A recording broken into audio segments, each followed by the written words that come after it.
얼굴 부위 유일한 관절인 턱관절.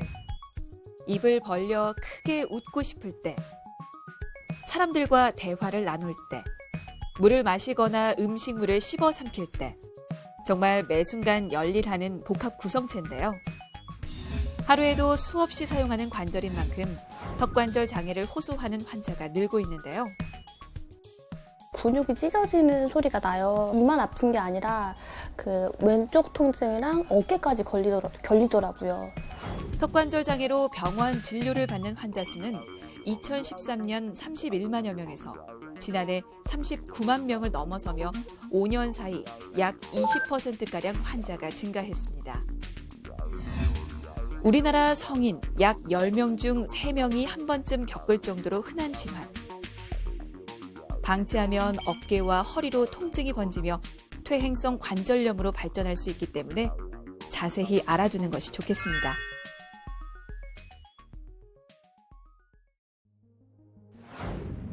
턱은 아래턱뼈와 머리뼈, 그 사이 디스크로 구성돼 있고 그 주변을 인대와 근육이 감싸고 있는데요. 턱을 둘러싼 근육과 뼈가 틀어지거나 턱관절을 감싸는 근육, 디스크 등이 손상되면 입을 벌리기도 힘들고 또 입을 벌릴 때마다 턱관절에서 통증이 발생하게 됩니다.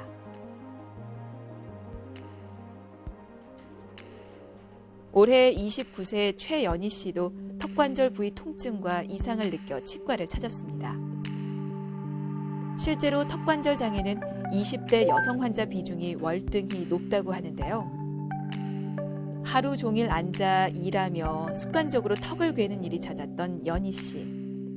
평소에 입을 벌릴 때 얼얼하고 크게 벌리기도 어렵고, 제가 사무직이다 보니까 이제 회사에서 있을 때도 그렇고 앉아 있는 시간이 많거든요. 근데 앉아 있을 때 이제 의자 끝쪽에 걸쳐 앉거나 턱을 괴는 습관이 있어요. 근데 이런 게 턱관절에 굉장히 안 좋다고 하더라고요. 어느 날부턴가 입이 잘 벌어지지 않고 통증이 심해졌는데요. 구체적으로 어떤 문제인지 확인하기 위해 김용식 원장을 찾았습니다. 어깨까지 내려와서 어깨도 아프고요. 예. 그리고 좀 무리해서 크게 벌리려고 하면 근육이 찢어지는 소리가 나요. 예. 가만히 있어도 이가 얼얼하고 계속 아파서요. 정확한 진단과 치료 계획을 세우기 위해 김용식 원장과의 상담에 이어 턱관절 정밀 검진을 받아보기로 했는데요. 치료를 위해서는 턱관절 통증의 원인부터 찾아야겠죠. 턱관절 진단을 위해서 간이 심리 상담표인데 스트레스 레벨이랑 턱관절 통증의 정도를 알기 위한 이제 상담표거든요. 그래서 항목이 90항목인데. 먼저 사전 설문조사가 이루어집니다. 환자의 습관, 스트레스, 통증이 나타나는 양상과 빈도 등을 통해 턱관절 장애 유무를 알아보는 자가 진단표도 진단에 도움을 주기 때문에 기본적으로 체크하게 되는데요. 여기 하악골이 여기 있습니다. 하악골의 과두와 중간에 있는 요 디스크, 그 다음에 상악골, 요 복합체를 갖다가 턱관절이라고 합니다. 이 턱관절은 기본적으로 어떻게 운동을 하냐면 처음에 30mm까지 이렇게 회전 운동을 하고요. 30mm에서 더 벌리려면 이렇게 활주 운동을 합니다. 그래서 턱관절의 기능은 기본적으로 양측성인데 입을 벌릴 수 있게 하고 하악을 좌우로 운동을 할 수 있게 하고 그리고 저작 기능을 하고 여러 가지 기능을 하고 있는데 여기서 이제 장애가 생긴다면 기본적으로 턱관절 주변에 근육에 통증이 생기는 거고 두 번째는 소리가 나고 세 번째는 운동에 제한이 있습니다. 그래서 입이 안 벌어지게 되죠. 인간의 3대 욕구 중 하나로 식욕을 꼽을 만큼 사람이 느끼는 즐거움 중 하나가 바로 음식물을 먹고 씹는 건데요. 턱관절에 장애가 생기면 음식물을 씹어 삼키는 것이 힘들 수밖에 없죠. 뿐만 아니라 웃거나 대화를 하는 등 거의 모든 일상생활에 영향을 미치기 때문에 그만큼 삶의 질 또한 떨어지게 됩니다. 턱관절은 이제 기본적으로 생기는 원인이 세 가지로 분류할 수가 있겠습니다. 첫 번째는 이제 원발성이라고 원인을 잘 모르는 겁니다. 이게 가장 큰 원인인데 이걸 갖다가 저희는 이제 스트레스라고 생각을 하고 있습니다. 스트레스가 생기면 얼굴에 이제 저작근이 4개가 있는데 3개는 폐구근이고 하나는 개구근입니다. 여기 폐구근, 여기 하나, 또 입안에 2개가 더 있습니다. 이 폐구근이, 여기도 폐구근이 있고 입안에 또 하나, 그래서 3개가 있는데 이 폐구근이 자꾸 컨트랙션, 수축이 됩니다. 수축이 되면서 자꾸 턱관절에 힘을 주게 됩니다. 이래서 통증이 생기는 게 첫째 원인이고요. 우리 몸에서 유일하게 양쪽 관절이 동시에 작용하는 턱관절. 장애 이유는 생각보다 가까운 곳에서 찾을 수 있습니다. 딱딱하고 질긴 음식을 주로 찾는다거나 입을 크게 벌리는 행위, 사무실에서 일을 하다가 무심코 턱을 괴는 습관, 심지어 노래를 자주 부르는 행동도 턱관절 장애에 영향을 줄 수 있다고 합니다. 하품을 크게 하거나 소리를 크게 지르거나 아니면은 지나가 턱을 문에 부딪혔거나 친구랑 장난하다가 턱을 맞았거나 아니면 치과 치료를 오랜 동안 했거나 오랜 시간 했거나 아니면 수술하는데 입안에다가 인투베이션 했거나 딱딱한 음식을 계속 먹거나 껌을 계속 씹거나 자꾸 자극을 주는 습관, 행동 아니면 직업적인 패턴이 있습니다. 이것 때문에 나빠지는 건데 이런 이제 3가지 원인이 개별적일 수도 있고 대개는 이제 복합적이라고 생각을 하고 있습니다. 여러 가지 원인이 복합적으로 작용하는 경우가 많은 만큼 턱관절 장애 증상은 단순히 턱 주변 통증만 있는 것이 아닌데요. 얼굴과 목 근육에 긴장을 일으켜 부가적 증상으로 두통과 목 통증, 허리 통증이 동반되기도 합니다. 또 이명과 어지럼증이 생길 수도 있는데요. 턱 근육 이상이 귀의 평형 감각에 영향을 미치면 어지럼증이, 소리에 영향을 미치면 이명이 나타나게 됩니다. 결국 스트레스로 인해 발생한 턱관절 장애가 또다시 스트레스로 이어지는 거죠. 예, 일단 통증이 생기면은요. 그리고 기능에 장애가 생기면 회복을 시켜야 됩니다. 아픈 증상을 계속 놔둘 수는 없죠. 저절로 낫는 사람이 있지만 저절로 낫지 못하는 사람이 있습니다. 이런 사람들은 이유가 있는 거거든요. 그 이유를 원인을 해소를 해줘야 됩니다. 그래서 그게 이제 치료의 한 방법이라고 할 수 있겠고. 원인을 찾아 치료해야 회복되는 턱관절 장애.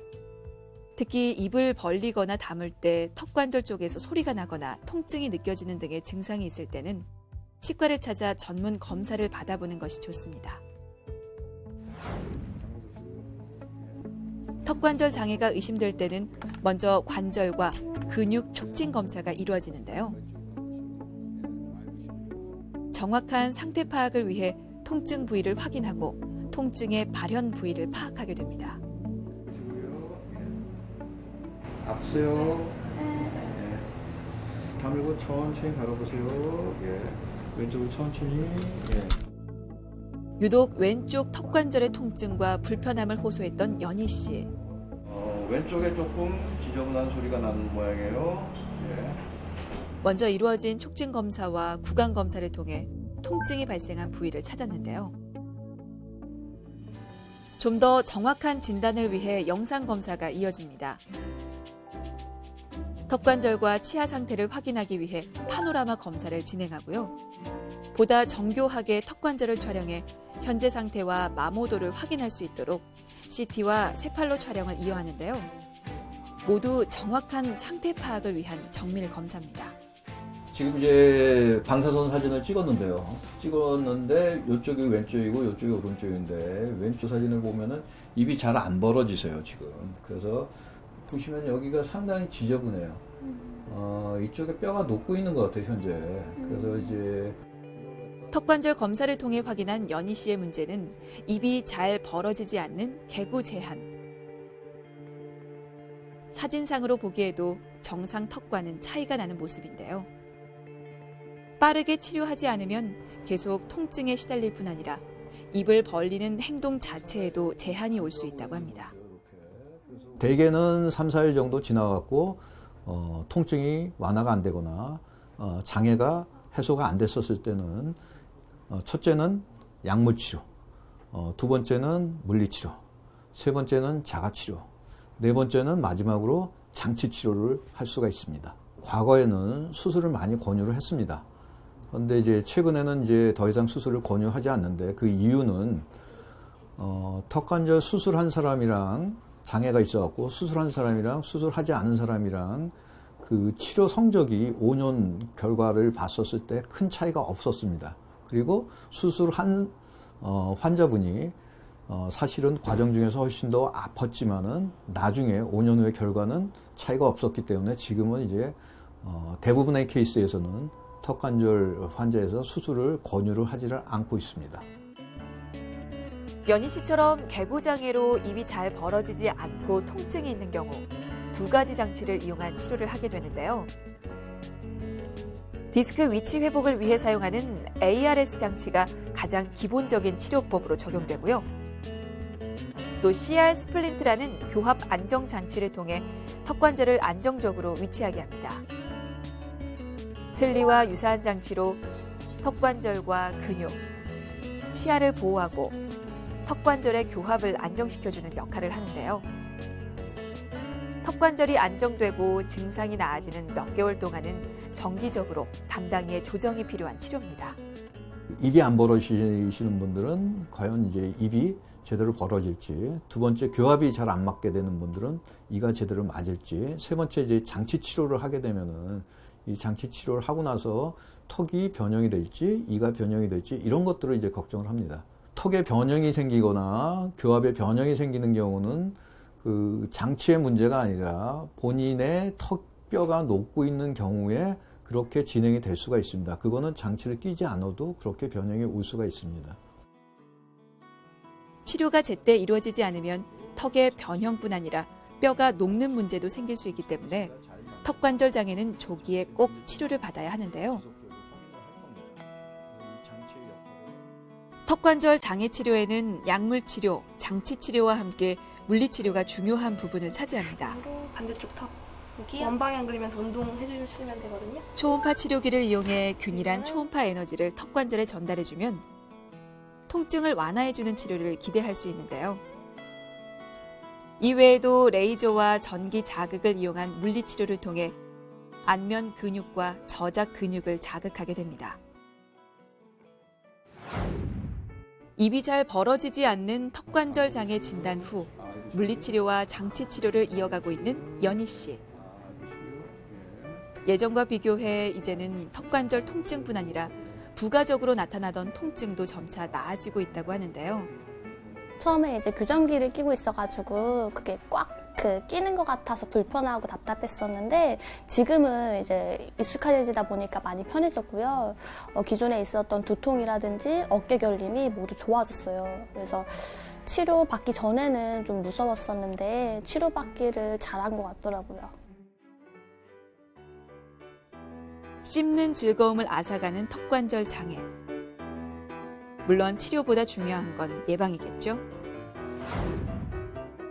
어디서나 손쉽게 할 수 있는 교정 운동 또한 턱관절 장애 예방을 위한 좋은 방안이 될 수 있습니다. 우선 처음으로 주먹 마디로 턱관절을 지그시 누르며 입을 벌립니다. 입을 벌렸다 닫으며 6번 반복해줍니다. 주먹 마디를 관자놀이에 올린 후 같은 동작을 반복합니다.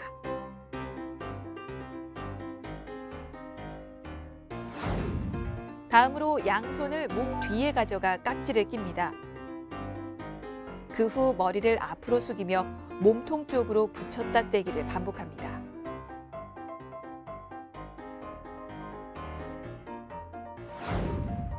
마지막으로 손을 반대쪽 귀에 가볍게 붙이고 어깨 근육이 당겨진다는 느낌으로 천천히 귀를 어깨 쪽으로 숙입니다.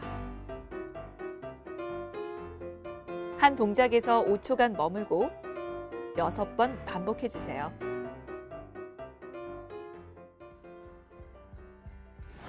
지나치게 딱딱하나 질긴 음식을 드시면 안 좋고요. 이를 악무는 습관을 갖고 있으시면은 안 됩니다. 그래서 이런 것들을 가능하면은 삼가해 주시면은 턱관절 장애가 생기는데 훨씬 더 그 장애 해소를 시킬 수 있는 요인이 될 수 있겠습니다. 삼키고 말하는 등 일상적인 기능에 이상이 생기고 불편해지며 통증을 느끼는 턱관절 장애. 턱관절 장애가 생기는 원인은 수없이 많은 데다 여러 원인이 복합적으로 작용하는데요. 대부분 보존적 치료를 통해 회복될 수 있다고 하니까요. 빠른 치료를 위해서는 치과를 찾아 정밀 검사를 받아보는 게 좋겠습니다. 그리고 무엇보다 생활습관 교정을 통한 예방이 중요하다는 점 잊지 말아야겠습니다.